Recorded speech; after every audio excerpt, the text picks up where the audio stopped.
Hello everyone, welcome to Anime No Mi, and thank you for joining us for another One Piece video. In today's video, we're going to talk about the Sun God and other possible gods that may exist in the world of One Piece. Now, Nika is a very mysterious being, and it's not really known where their existence originated, but it may be that there are other gods besides Nika, gods that may in fact dwell inside other devil fruits. And just like Nika, these fruits can also give their users their power, becoming characters with god-like abilities, and powers that could be very important from now on in the story of One Piece. Because these powers could end up being a whole new tier of things above what we've seen so far. And it may turn out where only one divine power may be able to defeat another divine power. And then the origin of these devil fruits may begin to emerge little by little. So in today's video, we're going to talk about the fruit of the sun god Nika, everything we know so far about this deity who is said to be a savior, and we'll also talk about whether Nika is really a deity or was just nicknamed the sun god. And also we'll speculate about other possible deities. But before we start getting into all of that pantheon, if you're new to the channel, we'd be absolutely honored if you consider leaving us a like or even subscribing with a comment letting us know what you thought of the video. It really helps us out and motivates us to make more content, and if you want to help us out in a bigger way, consider sharing the video with a friend. Without further ado, let's get into the video. So friends, Nika, also known as the sun god, has been worshipped since ancient times by people who believed that he would come to free them from their suffering. However, it's not known whether such a figure really existed or not. Based on the information presented so far in One Piece, Nika may not have really existed, but instead dwelt inside of a devil fruit, and whoever then eats that fruit acquires the divine power and becomes Nika. In a way, Nika's fruit could actually possess its own consciousness, or at least a certain will of its own, and probably this being Nika's will, because in some moments this fruit manages to somehow get out of the possession of the people it does not want to have its power. Now, we don't really know how this fruit would get away with it. I mean, it's not like it's gonna sprout limbs or anything. So it could be through the ability to influence people and making the people around it do what the fruit wants, or something maybe even a little more mystical that the fruit gets away. But speaking of Nika's fruit, this fruit is said to possess the deity that would save everyone and make them have a big smile on their face, bringing freedom, and Nika is said to be the one who has the greatest freedom in the world.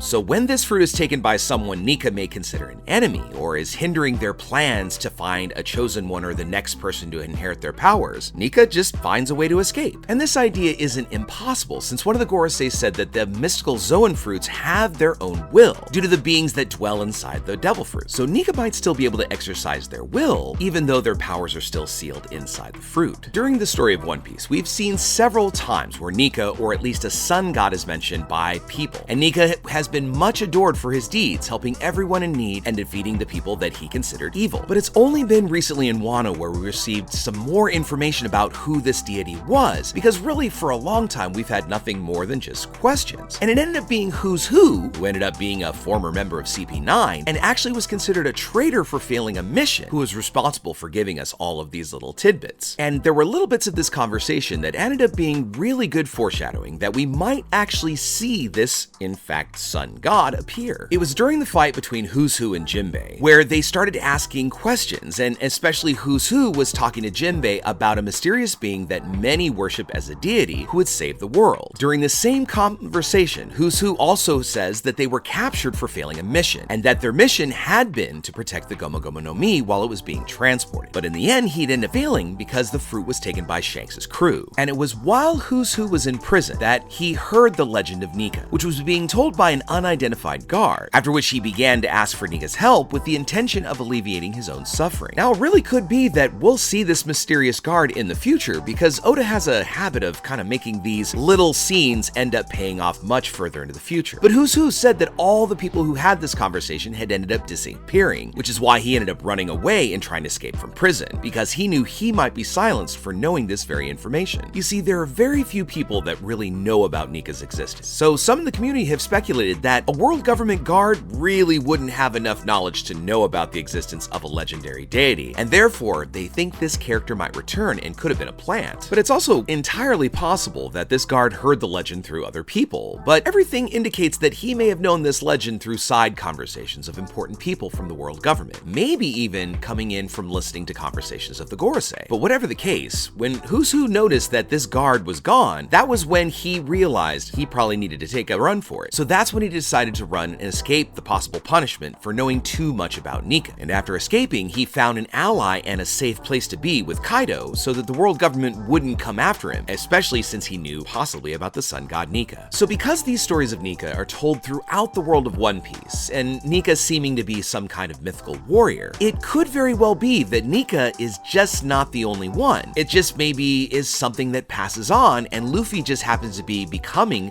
the current Nika. But with this continual cycle of gods coming through devil fruits, it also opens up the possibility that there could be other deities in the world. Consider for a moment Teach's fruit, who really keeps the very real powers of his Yami Yami no Mi a secret. So it could very well be that that fruit has a deity as well inside. And we've seen where Teach was in his youth with the moon in the background. Let's also not forget that we have Sengoku's Buddha fruit, which could be considered a divine fruit since it possesses the power of an enlightened Buddha. And this could be also considered as much of a savior as Nika is represented in the world of One Piece. We also haven't even seen the full power of Sengoku's fruit as well. We just saw him use it in Marineford, and although we just saw a little bit, there's no telling how much more Sengoku could have done. There's even the possibility that his fruit hasn't even been awakened yet, which means that the Buddha fruit could still become even stronger than what was demonstrated in Marineford. Through the awakening, this fruit could also maybe offer Buddha's incredible powers, and as his main characteristic would be intelligence, it would give him a boost in intelligence and thought and peace, just as Luffy managed to acquire Nika's laughing powers and personality. We could also see Sengoku obtain incredible powers such as endurance, strength, a vast knowledge of the world, because through this enlightenment, he could become the wisest person alive, and being able to make so many strategies that could end up leading the Marines to victory against the pirates. There are several other fruits that could be considered as divine fruits because of their incredible powers. Not only Zoan, but also Paramecia and Logia, and even if they don't have a divine being inside them. Considering the ideas that there are phoenixes, dragons, mythical dogs, nine-tailed fox kitsunes, and literal things like lava, fire, and many other elements we still haven't seen, these fruits could still have some kind of being in it, making the user much stronger when they awaken it. But maybe they just don't fully take in the personality of that creature, or at least maybe it's just not been revealed that way. But aside from those possibilities, the only real fruit that's shown to possess divine power, and that would be Luffy's fruit. The fruit he got from Shanks and thought was just a simple fruit that turned him into a rubber man. But it was this power that would in the future become greater than expected. The mythical Hito no Mi, model Nika, allowed Luffy to become the sun god, or rather, he became the apparent savior deity Nika. After all, we really don't know if Nika really is a god, or if he was just considered a god because of all of the actions that the past owner did. Once the word of this fruit gets out, this is also going to mean some very interesting things about who's going to want to come after Luffy, because with all the power he now wields in his hands, he's going to become one of the most wanted people in the world just for having that legendary power. Considering that when we had this legendary fruit spoken about, it came from the Gorosei and the world government, because they've been extremely interested in this fruit and even tried to cover up its identity by renaming it the Gomu Gomu no Mi, because they probably thought that, well, if it's just a rubber fruit, it sounds like a silly power and nobody would want it. It also seems that it was the ancient Gorosei, the ones who preceded the present Gorosei, that kept the secret so that the whole world would know about the existence of this fruit. I mean, even the present Gorosei don't seem to have much knowledge about it. They just seem to know that it exists. By changing the name of the sun god's fruit, they hid the Zoan fruit that existed, and the ancient Gorosei did this to make sure that people didn't recognize the fruit and nobody else would ever go looking for it. This makes sense because if you think about a Yonko or some other kind of high-powered crew, if they knew about that power, they would definitely go looking for it. We also can consider that even though Luffy is the current bearer of this fruit, he really doesn't know its real meaning and what powers that he's really gotten with this new transformation. He just feels that his body is different than usual and is feeling really amused about everything that's going on. This is most probably due to the fact that with the awakening, he managed to acquire a part of Nika's personality, so that if there's another of the fruit of the deity, he will also possess a certain characteristic of that deity. But as the story moves forward, we may see more people that just seem to have these incredible powers, because it's not going to go unnoticeable. Just as we saw Luffy acquire this new power, we may hear of others in the world, or even others that we know about, who start revealing these more incredible powers now that Luffy's power's out of the bag. And of course, we imagine Teach may be one of these very fruit holders. After all, we knew a lot about the Yami Yami no Mi, and we know that the world government was especially kind of interested in it, and that Im-sama is watching Teach just like they're watching Luffy. So it very well could be that Teach's fruit is not just a Logia, just like Luffy's was not just a Paramecia. But for now, what do you think about this? Do you think there could be other deity fruits out there? If so,